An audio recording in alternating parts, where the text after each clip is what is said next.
वर्णिवेशरमणीय दर्शनं मन्दहासरुचिराननां भुजं पूजितं सुरु नरोत्तमैर्मुदा धर्मनन्दनमहं विचिन्तये।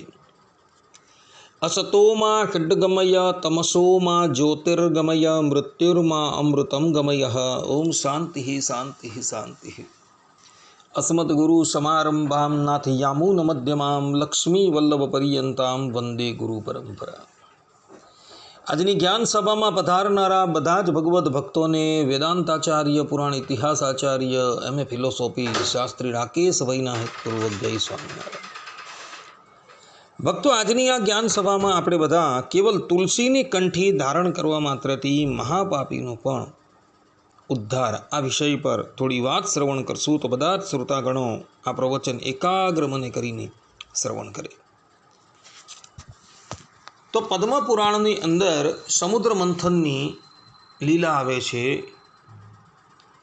એ લીલામાં દેવતાઓ અને દાનવો ભેગા મળીને ક્ષીરસાગરનું મંથન કરતા હતા, ત્યારે એક ક્ષીરસાગરમાંથી 14 રત્ન ભેગા ધન્વંતરી ભગવાન અમૃતનો કુંભ લઈને બહાર નીકળે છે।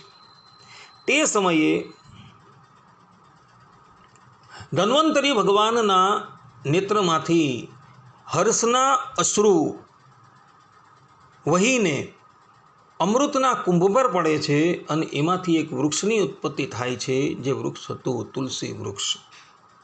એટલે તુલસી વૃક્ષની ઉત્પત્તિ ધન્વંતરી ભગવાનના નેત્રમાંથી થઈ છે અને એટલે માટે તુલસીનું વૃક્ષ એ અત્યંત પવિત્ર મનાય છે। આ પ્રમાણેની કથા, અર્થાત કે તુલસીની ઉત્પત્તિની કથા પદ્મ પુરાણની અંદર જોવા મળે છે। શાસ્ત્રોની અંદર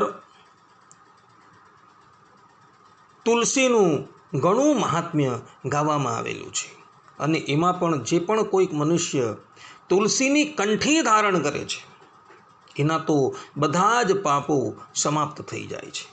જેમ પંચરાત્ર શાસ્ત્રની શાંડિલ્ય સંહિતા તૃતીય અંશ ચતુર્થ અધ્યાયના 30, 31 અને 32મા શ્લોકની અંદર મહર્ષિ શાંડિલ્ય કહે છે કે મહાપાપાની પાપાની અતિ પાપાની યાન્યુત ઉપપાપાનું પાપાની પ્રકિરણૈર નાંસ યાની ચ યાની ચાર્ધ્રાણી શુષ્કાણી સ્થૂલ સૂક્ષ્માણી યાન્યુત મનોવાક્કાય જાતાની ભૂત ભાવી ભવાની ચ તેષાં મૂલાની નશ્યંતી તુલસી કાષ્ઠ ધારણાત તુલસી ગાત્ર સંસ્પર્શાત पाप राशिर विनश्यति।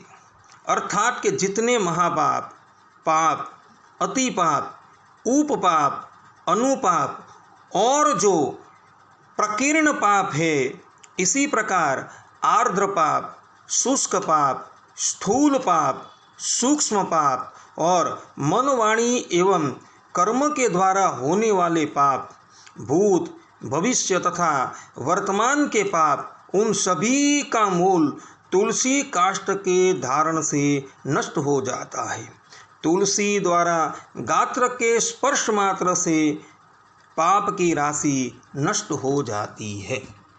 અહીં સ્પષ્ટ રૂપે મહર્ષિ શાંડિલ્ય કહે છે કે મનુષ્યએ ભૂત, ભવિષ્ય કે વર્તમાનમાં જે પણ કંઈક પાપ કરેલા હોય તે તથા આ જન્મમાં કે જન્માંતરની અંદર જે પણ કંઈક પાપ કરેલા હોય તે બધા જ પાપો કેવલ તુલસીની કંઠી ધારણ કરવા માત્રથી સમાપ્ત થઈ જાય છે। આ સંબંધની અંદર શાંડિલ્ય સંહિતાની અંદર જ એક ચરિત્ર આવે છે। શાંડિલ્ય સંહિતા અંશ 3 અધ્યાય 5માં એક ચરિત્ર છે, જે ચરિત્ર એક વ્યાધનું છે।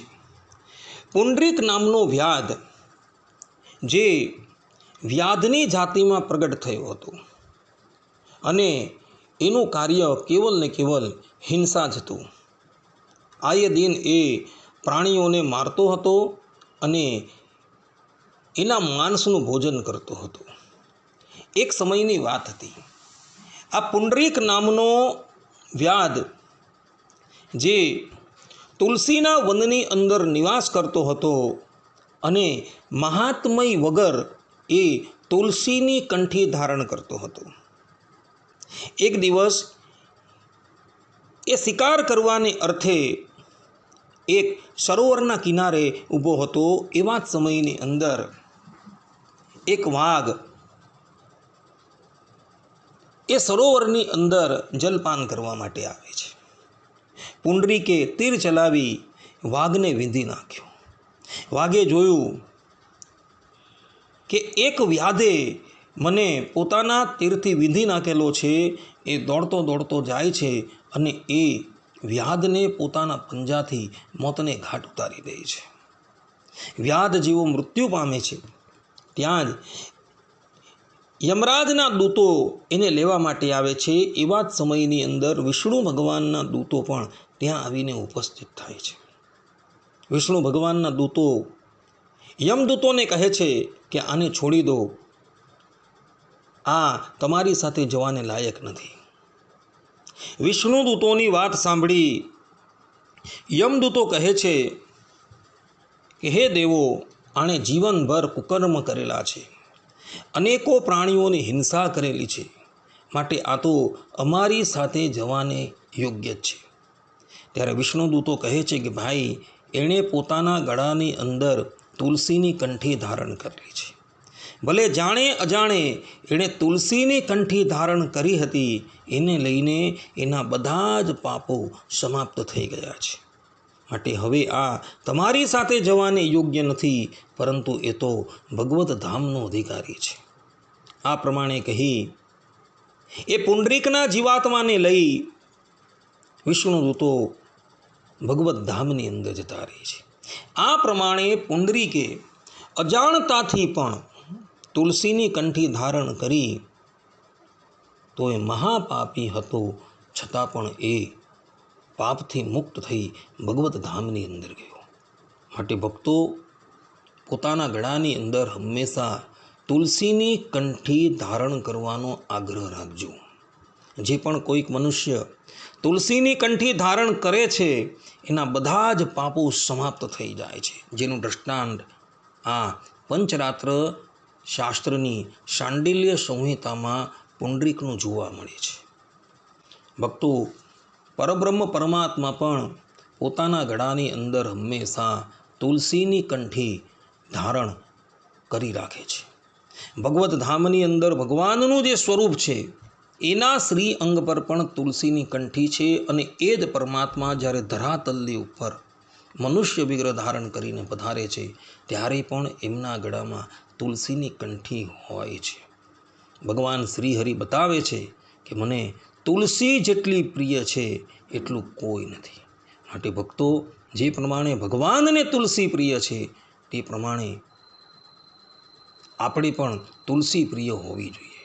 જે પ્રમાણે પરબ્રહ્મ પરમાત્મા પોતાના કંઠની અંદર તુલસીની કંઠી ધારણ કરી રાખે છે, તે જ પ્રમાણે આપણે પણ આપણા કંઠની અંદર તુલસીની કંઠી ધારણ કરી રાખવી. આટલું કહીને હું મારા પ્રવચનને અહીં વિરામ આપું છું. સર્વે સંતુ નિરામયઃ, સર્વે સુખીનો ભવંતુ, સર્વે ભદ્રાણિ પશ્યન્તુ, મા કશ્ચિદ દુઃખ ભાગ ભવેત અસ્તુ. જય સ્વામિનારાયણ.